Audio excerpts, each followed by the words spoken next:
భారత్ పాకిస్తాన్ల మధ్య ఈ కాల్పుల విరమణ ఒప్పందం కుదిరిన తర్వాత ఆ ప్రభావం భారత స్టాక్ మార్కెట్ల మీద భారీగా పడిందని, అందులో భాగంగానే సెన్సెక్స్ ఈరోజు 16 లక్షల కోట్ల వరకు పైకి ఎగబాకింది అనేటువంటి వార్తలు వస్తున్న నేపథ్యంలో ఆ ప్రభావం ఎలా ఉందనేది మనం ఒకసారి పూర్తి స్థాయిలో విశ్లేషణ చేసుకుందాం. ప్రస్తుతం మనతో పాటున్నారు ప్రముఖ రాజకీయ విశ్లేషకులు లింగమనేని శివరాం ప్రసాద్ గారు. సార్తో మాట్లాడదాం. సార్ నమస్తే. సార్ నమస్తే. సార్, భారత్ అలాగే పాకిస్తాన్ల మధ్య ఈ కాల్పుల విరమణ ఒప్పందం కుదిరి ఇది రెండు దేశాలు కూడా అంగీకరించిన తర్వాత ఆ ప్రభావం భారత స్టాక్ మార్కెట్ల మీద బలమైనటువంటి ప్రభావం చూపించిందని, దానివల్లే సెన్సెక్స్ 16 లక్షల కోట్ల వరకు పెరిగింది అనేటువంటి వార్తలు వస్తున్నాయి. ఏంటి సార్, ఆ ప్రభావాన్ని ఎలా చూడొచ్చు? సహజంగా ఉంటుంది.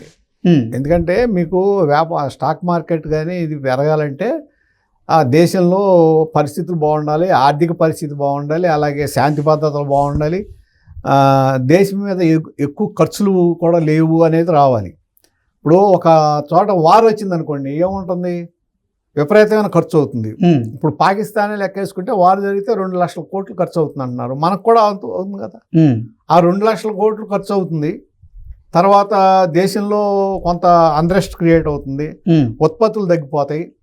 తర్వాత మనకు వచ్చే మన అనేక విధాలుగా కొన్ని సోర్స్ ఆఫ్ ఇన్కమ్స్ తగ్గిపోతాయి. సార్, ఈ ప్రాణ నష్టం, ఆస్తి నష్టం ఇవన్నీ మామూలుగానే ఉంటాయి. కాబట్టి దాన్ని చూసుకుని ఎప్పుడైతే మీకు వార్ అనేది ఉండటం మొదలవుతుంది అనుకున్నప్పుడు మనం చూసాం కదా, 7వ తారీఖు నుంచి ఉద్రిక్తతలు ఉన్నప్పటి నుంచి దాదాపు 2800 పాయింట్లు ఎంతో తగ్గిపోయింది సెన్సెక్స్. సార్, ఇవాళ మళ్ళా ఒకటేమో భారతదేశం దాని శక్తి ఏంటో చూపించుకుంది అనేది ఒకటి, ఒక మైటీ పవర్ లాగా, ఈ మిలిటరీ పరంగా ఒక మైటీ పవర్ లాగా మనం ఫోకస్ అయ్యామని ఒకటి.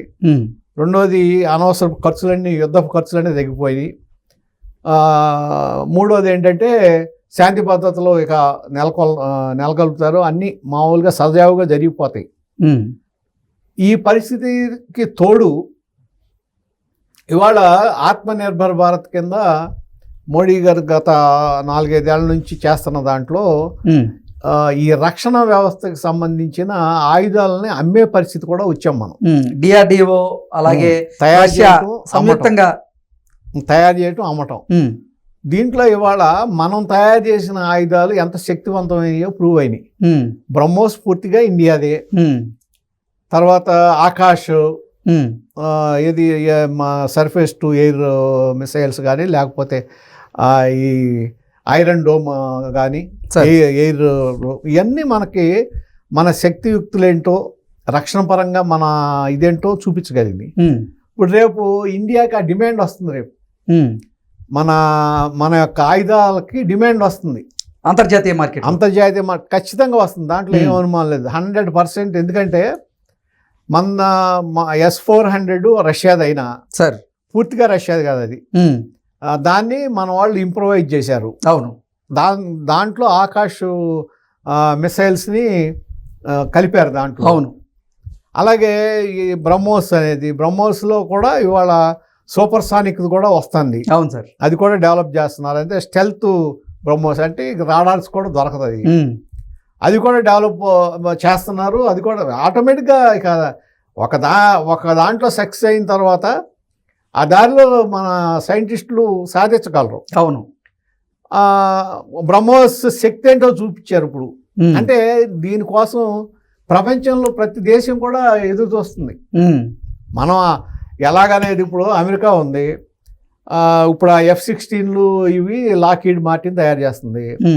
ఆ F-18 ఏదో అవన్నీనేమో బోయింగ్ తయారు చేస్తాయి.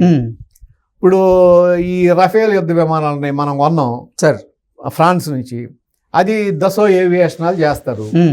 అట్లాగే ఇప్పుడు చైనా నుంచి ఏదో ఒక ఈ మధ్యన వచ్చినది F-17 ఏదో ఇచ్చినట్టున్నారు వాళ్ళకి. JF-17 ఇచ్చారు. అది మన భారతదేశం చేతిలో ఎందుకు పనికిరాలేదో అర్థమైపోయింది. అవును. F-16 కూడా ఇండియా కూల్చింది అంటున్నారు. అంటే ఇప్పుడు ఏమవుతుంది, రఫేల్కి అప్పర్ హ్యాండ్ అయింది. రేపు నుంచి రఫేల్ కూడా ఇండియాలో తయారు చేయడానికి ఒప్పందం ఉంది. రఫేల్ ఎయిర్ ఫ్లైట్స్ని ఇక్కడే తయారు చేయాలనేది కూడా ఒక ఒప్పందం ఉంది. అవును. అది కూడా అమల్లోకి రావచ్చు. ఇవన్నీ వస్తే నిజంగా ఏంటంటే ఈ రక్షణపరమైన అమ్మకాలు చాలా హై రేంజ్లో ఉంటాయి సార్. చాలా కాస్ట్లీ అవన్నీ. అమెరికా ఎక్కువ ఆధారపడింది, ఎక్కువ వ్యాపారం దాని మీద చేస్తుంది. చైనా కూడా ఎక్కువ వ్యాపారం దాని మీద చేస్తుంది. ఇవాళ కంపారిటివ్గా ఈ మూడిట్లో భారతదేశం ఏదైతే ఉపయోగించిందో, ఏవైతే భారతదేశం తయారు చేస్తుందో వాటి శక్తివంతమైనవి అనేది ప్రూవ్ అయింది. రేపు ఆ వ్యాపారం కూడా కలవచ్చు. ఇవన్నీ తర్వాత ఇవన్నీ చూసి ఒక్కసారి స్టాక్ మార్కెట్ గతంలో కోల్పోయిన 2000 చిల్లర ఎంతో ఇమ్మీడియట్గా వచ్చింది ఇవాళ. సరే, కానీ ఇంకా పెరుగుతుంది డెఫినెట్గా. ఇంకా మీరు అన్నట్టుగా ఈ రక్షణపరమైన ఏదైతే ఆయుధాల తయారు చేసే కంపెనీలు ఉంటాయో వాటికి సంబంధించిన స్టాక్స్ చాలా విపరీతంగా పెరుగుతాయి ఇన్ ఫ్యూచర్. ఓకే.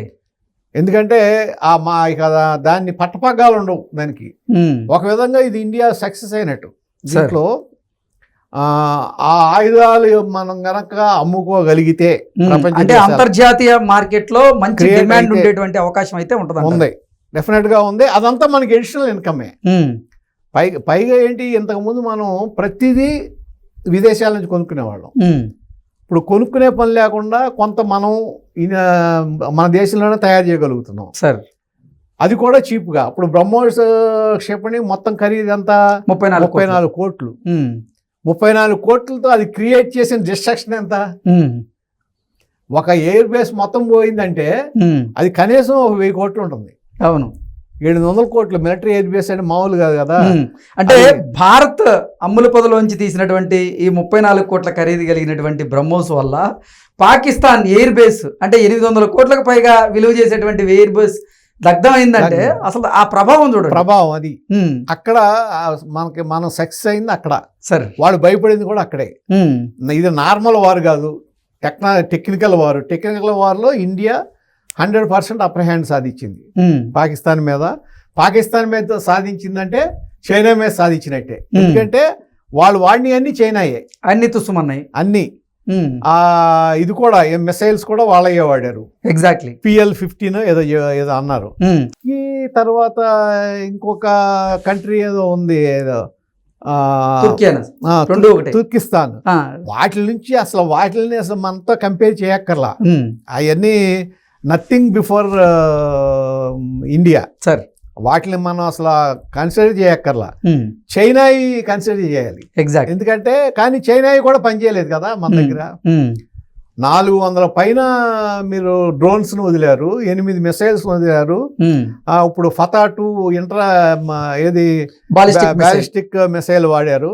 ఒక్కటి పనిచేయలేదు, ఒక్కటే ఇండియాలో పేలలా.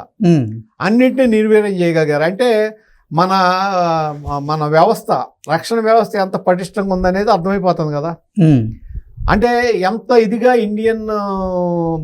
ఇండియన్ ఆర్మీకి సంబంధించిన DRDO ఎంత బ్రహ్మాండంగా పనిచేసి మనకి మన రక్షణకి సరిపడా సామగ్రిని, ఆయుధ సామగ్రిని రెడీ చేయగలిగింది అనేది అర్థమవుతుంది కదా. ఇది కూడా ఒక ప్లస్ పాయింట్. ఇప్పుడు దీంట్లో కూడా స్టాక్ మార్కెట్ పెరగటంలో పెద్ద ఆశ్చర్యం ఉంది. ఇంకోటి అన్నిటికన్నా ఎక్కువ ఏంటంటే సార్, మీకు దీపావళి అప్పుడు ముహూర్త ట్రేడింగ్ ఉంటుంది కదా. అవును, అందరూ చేస్తారు అది. ఇప్పుడు ఇది ముహూర్త ట్రేడింగే. ఓకే. ఏదంటే నరకాసు వధ జరిగిన తర్వాత దీపావళిలో ట్రేడింగ్ ఎట్టుంటుందో సార్, ఇవాళ ఇది కూడా అదే ట్రేడింగ్. ఓకే. ఇప్పుడు నరకాసులు ఎవరు? టెర్రరిస్టులు, అంతే కదా. ఓకే. ఆ టెర్రరిస్టులు అందరినీ చంపగలిగాం కదా మనం. ఇది 100 మంది పైగా పోయారు కదా. వాళ్ళకి ఆశ్రయం ఇచ్చే దేశం ఏదైతే ఉందో వాళ్ళంతటికి వాళ్ళే వచ్చి మాకు చర్చలు చేద్దామనే పరిస్థితి తీసుకొచ్చారు కదా.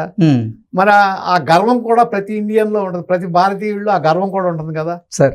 ఆటోమేటిక్గా సంతోషంలో కూడా పెరుగుతుంది Sensex. Okay. Okay sir, thank you so much.